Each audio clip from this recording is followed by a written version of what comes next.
আমাদের প্রত্যেক কাজে যেন কি থাকে? নিয়ত, ইখলাস। কার জন্য? আল্লাহর জন্য। কার জন্য বলেন না? আল্লাহর জন্য। আল্লাহর। ফুজাইল ইবনে আয়াজ রাহমাতুল্লাহি আলাইহি তিনি বলছেন, ইখলাস কাকে বলে?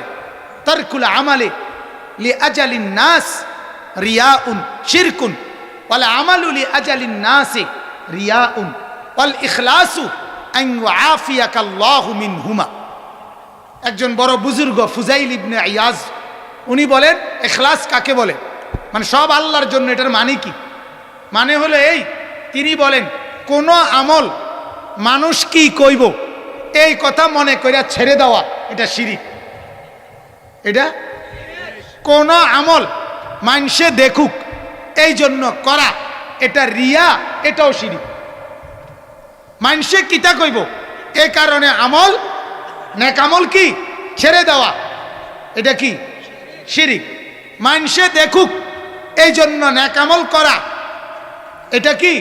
রিয়া। এটা কি কয় না? এটাও শিরিক। এবার এই দুইটার থেকে নিজের আমলকে বাঁচানো, অর্থাৎ মানুষে দেখনের জন্য করিও নাই, আর মানুষে কিতা কইব এ কারণে সারিও নাই, সেরেও দিছি আল্লাহর জন্য, করছিও আল্লাহর জন্য, এটারে বলে ইখলাস। এটারে বলে কি? আন ইউআফিয়াকাল্লাহু মিনহুমা। ইখলাস হলো মানুষের জন্য ছাড়ও নাই, মানুষের জন্য করও নাই, এই দুইটার থেকে আল্লাহ তোমাকে বাঁচানো, এটার নামই হলো বিশুদ্ধ নিয়ত, এটার নামই হলো ইখলাস, এটার নামই হলো আল্লাহর জন্য। আর এরকম আমলের প্রত্যেকটার বিনিময় আল্লাহ নিজে কোটি কোটি কোটি গুণ বাড়ায় দেয়। সুবহানাল্লাহ।